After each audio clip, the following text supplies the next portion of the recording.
जंगल की जातियों आदि में भी दल गीत होते हैं जो अधिकतर विरहा आदि में गाए जाते हैं। जंगलों की जो जातियां होती हैं बच्चों, उसमें भी दल दल बना के, जैसे पहाड़ी इलाकों में दल बना के, समूह बना के गीत गाते हैं 20-30 लोग, उसी तरह जंगल की जातियों में भी दल बना के गीत गाते हैं जो अधिकतर विरहा में गाए जाते हैं। एक पुरुष एक और स्त्रियां दूसरी ओर एक दूसरे के जवाब के रूप में दल में गाते हैं। दिशाएं इसमें भी गूंज उठती हैं। जब एक साथ गाते हैं तो चारों तरफ में आवाज गूंजने लगती है। पर इधर कुछ काल से ही इस प्रकार का दलीय का हास हुआ है। एक दूसरे प्रकार के लोकप्रिय गाने अल्लाह के हैं। अधिकतर ये बुंदेलखंडी में गाए जाते हैं। आराब से इनका चंदेल राजाओं ने राजकवि जगनीक से माना जाता है। बुंदेलखंडी का जो गीत होते हैं बच्चों, यह चंदेल राजाओं के राजकवि जगनीक से माना जाता है, जिससे अल्लाह उदल की वीरता का महाकाव्य का बखान किया। पर निश्चय ही उसके छंद में को लेकर उसके विषय में एक दूसरे देहाती कवियों ने भी इसमें समय समय पर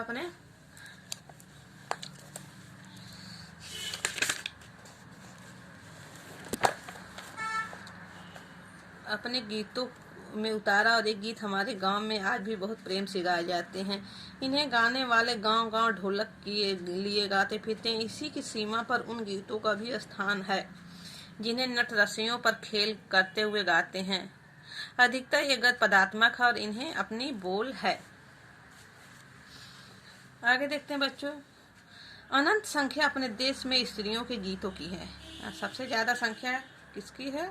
स्त्रियों के गानों की, जिसकी संख्या अनंत, जिसका अंत अनंत में होता है, जिसका अंत न हो। ये तो गीत भी लोकगीत ही, अधिकतर इन्हें औरतें ही गाती हैं। इन्हें सिरते भी अधिकतर वही हैं।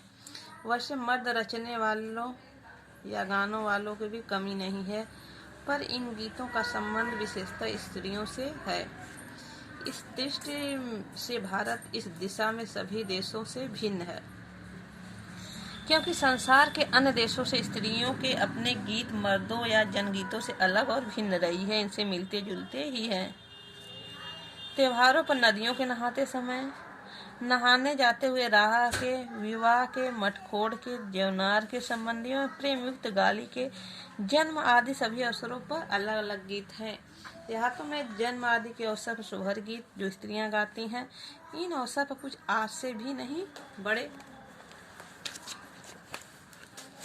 प्राचीन काल से वे गाती रही हैं।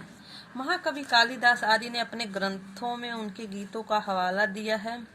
सोहर, बानी, सेहरा आदि अनंत गानों में कुछ है। वैसे तो 12 माह से पुरुषों के साथ नारियां भी गाती हैं। एक विशेष बात यह है कि नारियों के गाने साधारणतः अकेले नहीं गाए जाते हैं, दल बांध कर गाए जाते हैं।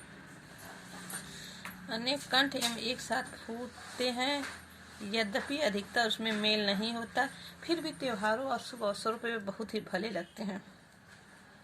गांव नगरों की गायिकाएं भी होती जो विवाह, जन्म आदि के अवसरों पर गाने के लिए बुलाई जाती हैं।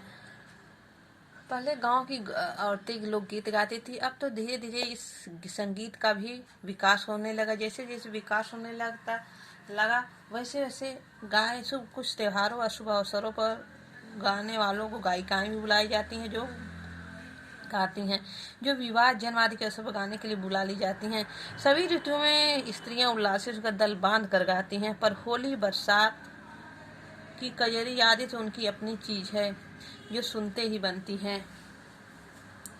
पूरब की बोलियों में अधिकतर मैथिल, कोकिल, विद्यापति के गीत गाए जाते हैं, पर सारे देश के कश्मीर में कन्याकुमारी, केरल और कटिहार, गुजरात, राजस्थान के उड़ीसा, आंध्र तक अपने अपने विद्यापति हैं। स्त्रियां ढोलक की मदद से गाती हैं। अधिकतर उनके गाने के साथ साथ नाच का भी पुट होता है। स्त्रियां जो है अधिकांशतः अपने गीतों किससे गाती हैं? ढोलक की सहायता से गाती हैं। गुजरात का एक प्रकार का दलीय गायन गरबा है। गुजरात में गरबा गाए जाते हैं। जैसे पंजाब में पंजाबी, साथ ही लड़कियों को भी बजाते जाते हैं जो बाजे का काम कराती हैं। इसे नाच गान साथ चलते हैं। वस्तुतः यह नाच ही सभी प्रांतों में यह लोकप्रिय हो चला है। इसी प्रकार होली के अवसर पर ब्रज में रस्सियां चलती है जिसे दल के लोग गाते हैं। स्त्रियां विशेष तौर पर गांव के गीतों में वास्तव अनंत प्रकार है। गांव के गीत में जिसे एक प्रकार का नहीं, बहुत कई प्रकार के होते हैं। जीवन जहां इठला इठला कर लहराता है, यहाँ भला आनंद के स्रोतों की कमी हो सकती है। उद्दाम जीवन में ही वहाँ के अनंत संख्या गाने का प्रतीक है। यानी लोकगीत हर जगह का बहुत अलग अलग लोकगीत अपने अपने तरीके हैं जो कि गाए जाते हैं लोगों द्वारा, जनता द्वारा। लोकगीत विशेषकर जनता द्वारा गाए जाते हैं। तो आज का वीडियो यही समाप्त होता है। ओके, धन्यवाद।